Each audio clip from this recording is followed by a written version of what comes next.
안녕하세요. 바이블타임과 함께하는 구약 시간에 오신 분들을 주님의 이름으로 환영합니다. 오늘은 에스겔 46장에서 48장까지의 말씀을 나누도록 하겠습니다. 에스겔 46장은 왕이 준수해야 할 규례들에 대해 기록하고 있습니다.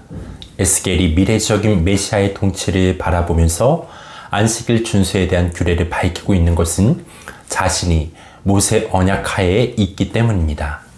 즉 미래적인 메시아 왕국을 현재적인 관점, 즉 모세하에 있는 상황에서 전망하였던 것입니다. 이러한 사실은 비단 안식일 규례에만 관계된 것이 아니라 그 외에 절기나 제사 등에 언급됐고 포함되어 있습니다. 그러므로 본장에 나와 있는 여러 규례들은 미래적이며 예언적인 성격을 갖게 되는 것입니다. 이러한 본장은 안식일과 월식에 대한 규례, 성전 출입 규례, 기타 제사 규례, 왕의 기업에 관한 규례, 소재물 삼는 규례로 구성되어 있습니다. 그리고 47장에서는 성전의 문지방 밑에서 흘러나온 강이 죽음의 바다인 사해까지 흘러가서 생물들이 소생하고 척박한 땅이 옥토로 변하게 만드는 환상을 보여줍니다. 하나님의 보좌에서 흘러나온 물은 죽음에 이른 생물뿐만 아니라 무생물까지도 살린 능력이 있습니다. 이와 같은 사실은 예수 그리스도가 생명수로서 죽을 수밖에 없는 자들에게 영생을 줄 것임을 예표적으로 보여줍니다. 모든 사람은 오직 예수 그리스도를 믿음으로 죽음에서 생명으로 옮겨질 수 있게 됩니다. 이처럼 성전에서 흐르는 생명수에 대한 환상을 묘사하고 있는 본장은 성전 문지방에서 흘러나오는 생명수강에 대한 환상을 기록하고 있는 전반부와 이스라엘 12지파에 대한 땅 분배를 묘사하고 있는 후반부 등으로 구성되어 있습니다. 본장에서 나타나고 있는 생명수강과의 환상은 하나님의 나라가 하늘 보좌에서 흘러나오는 생명수를 통해 점점 확장되어 궁극적으로 완성됨을 보여주고 있습니다. 이러한 사실은 신약에서 어린 양의 보좌를 생명수강의 근원으로 밝히고 있는 점과 유사합니다. 그리고 48장은 하나님의 공동체의 회복을 다루고 있습니다. 이스라엘 백성들의 종말론적 회복은 물질적이거나 현세적인 것이 아니라 하나님 자신이 이스라엘 공동체의 기업이며 추구해야 할 대상으로 자리 잡는 것입니다. 그래서 저자는 하나님의 임재 여부에 관심을 기울이고 있습니다. 에스겔 48장 35절에 나타난 그 성읍에 주어진 이름 여호와 산마의 의미는 하나님께서 회복된 이스라엘과 함께 하신다는 것을 뜻합니다.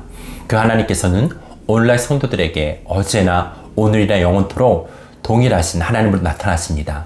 항상 은혜와 사랑의 자리에 계셔서 성도를 인도하시고 보호하시는 분이십니다.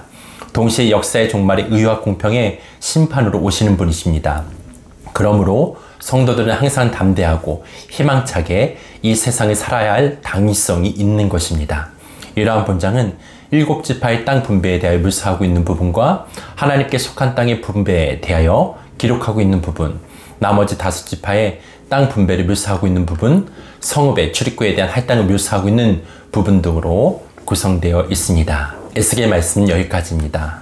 내용들을 생각하시면서 드라마 바이블로 에스겔 45장에서 48장까지의 말씀을 듣도록 하겠습니다.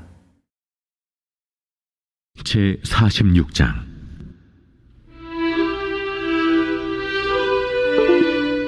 주 여호와께서 이같이 말씀하셨느니라. 안뜰 동쪽을 향한 문은 일하는 엿새 동안에는 닫되 안식일에는 열며 초하루에도 열고 군주는 바깥문 현관을 통하여 들어와서 문벽 곁에 서고 제사장은 그를 위하여 번제와 감사제를 드릴 것이요 군주는 문 통로에서 예배한 후에 밖으로 나가고 그 문은 저녁까지 닫지 말 것이며 이 땅 백성도 안식일과 초하루에 이 문 입구에서 나 여호와 앞에 예배할 것이며 안식일에 군주가 여호와께 드릴 번제는 흠없는 어린 양 6마리와 흠없는 순양 1마리라. 그 소재는 순양 하나에는 밀가루 1에바요 모든 어린 양에는 그 힘대로 할 것이며 밀가루 1에바에는 기름 1흰씩이니라.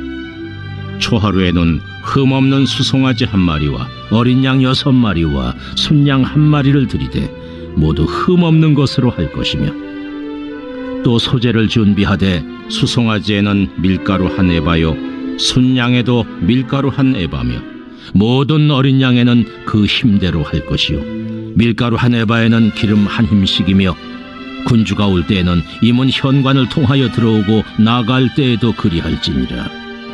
그러나 모든 정한 절기에 이 땅 백성이 나 여호와 앞에 나아올 때에는 북문으로 들어와서 경배하는 자는 남문으로 나가고 남문으로 들어오는 자는 북문으로 나갈지라.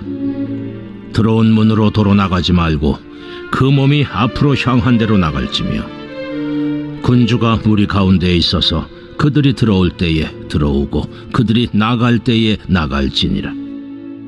명절과 성회 때에 그 소재는 수송아지 한 마리에 밀가루 한 에바요, 순양 한 마리에도 한 에바요.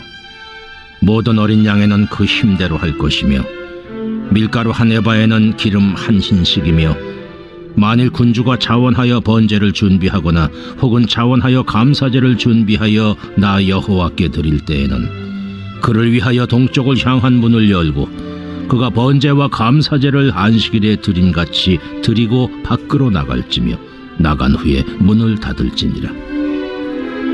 아침마다 1년 되고 흠없는 어린 양 한 마리를 번제를 갖추어 나 여호와께 드리고, 또 아침마다 그것과 함께 드릴 소제를 갖추되 곧 밀가루 6분의 1 해바와 기름 3분의 1 흰을 섞을 것이니, 이는 영원한 규례로 삼아 항상 나 여호와께 드릴 소제라. 이같이 아침마다 그 어린 양과 밀가루와 기름을 준비하여 항상 드리는 번제물로 삼을지니라. 주 여호와께서 이같이 말씀하셨느니라. 군주가 만일 한 아들에게 선물을 준즉 그의 기업이 되어 그 자손에게 속하나니 이는 그 기업을 이어받음이오니와, 군주가 만일 그 기업을 한 종에게 선물로 준즉 그 종에게 속하여 희년까지 이르고 그 후에는 군주에게로 돌아갈 것이니 군주의 기업은 그 아들이 이어받을 것임이라. 군주는 백성의 기업을 빼앗아 그 산업에서 쫓아내지 못할지니, 군주가 자기 아들에게 기업으로 줄 것은 자기 산업으로만 할 것임이라. 백성이 각각 그 산업을 떠나 흩어지지 않게 할 것이니라. 그 후에 그가 나를 데리고 문곁 통행구를 통하여 북쪽을 향한 제사장의 거룩한 방에 들어가시니 그 방 뒤 서쪽에 한 처소가 있더라. 그가 내게 이르시되, 이는 제사장이 속건제와 속죄제, 희생 제물을 삶으며 소제 제물을 구울 처소니 그들이 이 성물을 가지고 바깥들에 나가면 백성을 거룩하게 할까 함이니라 하시고 나를 데리고 바깥들로 나가서 나를 뜰 네 구석을 지나가게 하시는데, 본즉 그 뜰 매 구석에 또 뜰이 있는데 뜰의 네 구석 안에는 집이 있으니 길이는 40척이요 너비는 30척이라. 구석의 네 뜰이 같은 크기며 그 작은 네 뜰 사방으로 돌아가며 부엌이 있고 그 사방 부엌에 삶는 기구가 설비되었는데, 그가 내게 이르시되, 이는 삶는 부엌이니 성전에서 수종드는 자가 백성의 제물을 여기서 삶을 것이니라.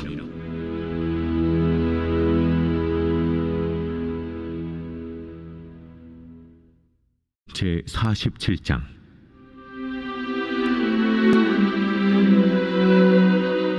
그가 나를 데리고 성전문에 이르시니 성전의 앞면이 동쪽을 향하였는데, 그 문지방 밑에 선물이 나와 동쪽으로 흐르다가 성전 오른쪽 제단 남쪽으로 흘러내리더라. 그가 또 나를 데리고 북문으로 나가서 바깥길로 꺾여 동쪽을 향한 바깥문에 이르시기로, 본즉 물이 그 오른쪽에서 스며 나오더라. 그 사람이 손에 줄을 잡고 동쪽으로 나아가며 천척을 측량한 후에 내게 그 물을 건너게 하시니 물이 발목에 오르더니, 다시 천척을 측량하고 내게 물을 건너게 하시니 물이 무릎에 오르고, 다시 천척을 측량하고 내게 물을 건너게 하시니 물이 허리에 오르고, 다시 천척을 측량하시니 물이 내가 건너지 못할 강이 된지라. 그 물이 가득하여 헤엄칠 만한 물이요 사람이 능히 건너지 못할 강이더라. 그가 내게 이르시되, 인자야, 내가 이것을 보았느냐 하시고 나를 인도하여 강가로 돌아가게 하시기로 내가 돌아가니 강 좌우편에 나무가 심히 많더라. 그가 내게 이르시되, 이 물이 동쪽으로 향하여 흘러 아라바로 내려가서 바다에 이르리니 이 흘러내리는 물로 그 바다의 물이 되살아나리라. 이 강물이 이르는 곳마다 번성하는 모든 생물이 살고 또 고기가 심히 많으리니 이 물이 흘러 들어가므로 바닷물이 되살아나겠고 이 강이 이르는 각처의 모든 것이 살 것이며 또 이 강가에 어부가 설 것이니 엔게디에서부터 에네글라임까지 그물 치는 곳이 될 것이라.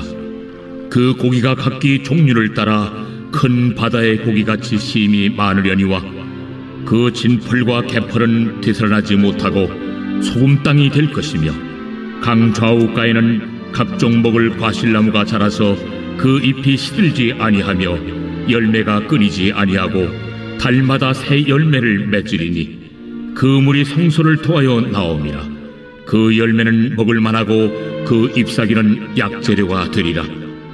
너희는 이 경계선대로 이스라엘 12지파에게 이 땅을 나누어 기업이 되게 하되 요셉에게는 두 몫이니라. 내가 옛적에 내 손을 들어 맹세하여 이 땅을 너희 조상들에게 주겠다고 하였나니 너희는 공평하게 나누어 기업을 삼으라. 이 땅이 너희의 기업이 되리라. 이 땅 경계선은 이러하니라. 북쪽은 태에서 헤들론 길을 거쳐 스닷 오기까지니 곧 하맛과 부로다며 다메섹 경계선과 하맛 경계선 사이에 있는 시브라임과 하우란 경계선 곁에 있는 하셀 핫디곤이라. 그 경계선이 바닷가에서부터 다메섹 경계선에 있는 하사레논까지요. 그 경계선이 또 북쪽 끝에 있는 하맛 경계선에 이르렀나니 이는 그 북쪽이요. 동쪽은 하우란과 다메섹과 및 길르앗과 이스라엘 땅 사이에 있는 요단강이니 북쪽 경계선에서부터 동쪽 바다까지 측량하라. 이는 그 동쪽이요. 남쪽은 다말에서부터 무리봇 가데스 물에 이르고 애굽 시내를 따라 태에 이르라니 이는 그 남쪽이요. 서쪽은 대해라. 남쪽 경계선에서부터 맞은쪽 하맛 오기까지 일어나니 이는 그 서쪽이니라. 그런즉 너희가 이스라엘 모든 지파대로 이 땅을 나누어 차지하라.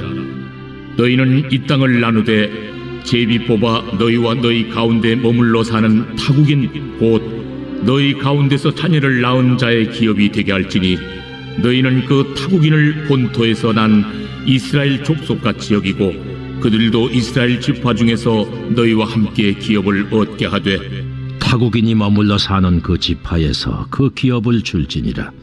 주 여호와의 말씀이니라.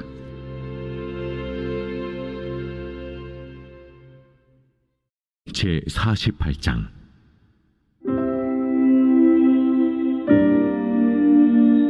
모든 지파의 이름은 이와 같으니라. 북쪽 끝에서부터 헤들론 길을 거쳐 하맛 어귀를 지나서 다메섹 경계선에 있는 하살레논까지 곧 북쪽으로 하맛 경계선에 미치는 땅 동쪽에서 서쪽까지는 단의 몫이요. 단 경계선 다음으로 동쪽에서 서쪽까지는 아셀의 몫이요. 아셀 경계선 다음으로 동쪽에서 서쪽까지는 납달리의 몫이요. 납달리 경계선 다음으로 동쪽에서 서쪽까지는 므낫세의 몫이요. 므낫세 경계선 다음으로 동쪽에서 서쪽까지는 에브라임의 몫이요. 에브라임 경계선 다음으로 동쪽에서 서쪽까지는 르우벤의 몫이요. 르우벤 경계선 다음으로 동쪽에서 서쪽까지는 유다의 몫이요. 유다 경계선 다음으로 동쪽에서 서쪽까지는 너희가 예물로 드릴 땅이라.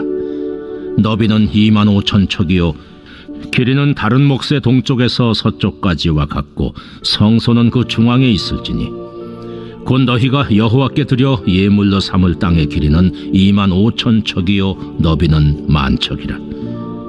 이 드리는 거룩한 땅은 제사장에게 돌릴지니 북쪽으로 길이가 25,000척이요 서쪽으로 너비는 10,000척이요 동쪽으로 너비가 10,000척이요 남쪽으로 길이가 25,000척이라. 그 중앙에 여호와의 성소가 있게 하고 이 땅을 사독의 자손 중에서 거룩하게 구별한 제사장에게 돌릴지어다. 그들은 직분을 지키고 이스라엘 족속이 그릇될 때에 레위 사람이 그릇된 것처럼 그릇되지 아니하였느니라.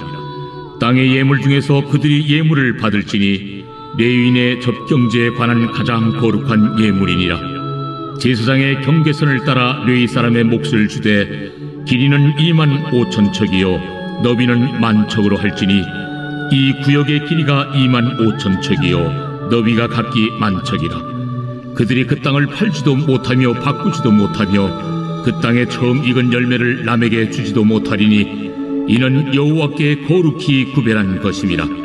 이 25,000척 다음으로 너비 5,000척은 속된 땅으로 구분하여 성읍을 세우며 거주하는 곳과 전원을 삼되 성읍이 그 중앙에 있게 할지니 그 크기는 북쪽도 4,500척이요 남쪽도 4,500척이요 동쪽도 4,500척이요 서쪽도 4,500척이며 그 성읍의 들은 북쪽으로 250척이요 남쪽으로 250척이요 동쪽으로 250척이요 서쪽으로 250척이며 예물을 삼아 거룩히 구별할 땅과 연접하여 남아있는 땅의 길이는 동쪽으로 만척이요 서쪽으로 만척이라. 곧 예물을 삼아 거룩하게 구별할 땅과 연접하였으며 그 땅의 소산을 성읍에서 일하는 자의 양식을 삼을지라. 이스라엘 모든 지파 가운데에 그 성읍에서 일하는 자는 그 땅을 경작할지니라. 그런즉 예물로 드리는 땅의 합계는 길이도 25,000척이요 너비도 25,000척이라. 너희가 거룩히 구별하여 드릴 땅은 성읍의 기지와 합하여 네모 반듯할 것이니라.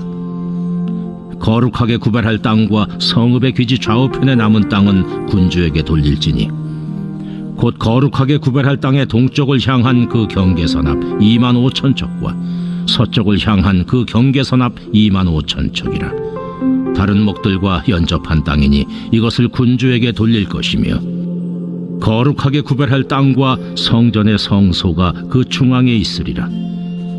그런즉 군주에게 돌려 그에게 속할 땅은 레위 사람의 기업 좌우편과 성읍의 기지 좌우편이며 유다 지경과 베냐민 지경 사이에 있을지니라. 그 나머지 모든 지파는 동쪽에서 서쪽까지는 베냐민의 몫이요 베냐민 경계선 다음으로 동쪽에서 서쪽까지는 시므온의 몫이요 시므온 경계선 다음으로 동쪽에서 서쪽까지는 이사갈의 몫이요 이사갈 경계선 다음으로 동쪽에서 서쪽까지는 스불론의 몫이요 스불론 경계선 다음으로 동쪽에서 서쪽까지는 갓의 몫이며 갓 경계선 다음으로 남쪽 경계선은 다말에서부터 무리바 가데스 셈에 이르고 애굽 시내를 따라 대해에 이르나니 이것은 너희가 제비 뽑아 이스라엘 지파에게 나누어 주어 기업이 되게 할 땅이요 또 이것들은 그들의 몫이니라. 주 여호와의 말씀이니라. 그 성읍의 출입구는 이러하니라. 북쪽의 너비가 4,500척이라. 그 성읍의 문들은 이스라엘 지파들의 이름을 따를 것인데 북쪽으로 문이 셋이라. 하나는 르우벤 문이요 하나는 유다 문이요 하나는 레위 문이며 동쪽의 너비는 4,500척이니 또한 문이 셋이라. 하나는 요셉 문이요 하나는 베냐민 문이요 하나는 단 문이며 남쪽의 너비는 4,500척이니 또한 문이 셋이라. 하나는 시므온 문이요 하나는 이사갈 문이요 하나는 스불론 문이며 서쪽도 4,500척이니 또한 문이 셋이라. 하나는 간 문이요 하나는 아셀 문이요 하나는 납달리 문이며 그 사방의 합계는 18,000척이라. 그날 후로는 그 성읍의 이름을 여호와 삼마라 하리라.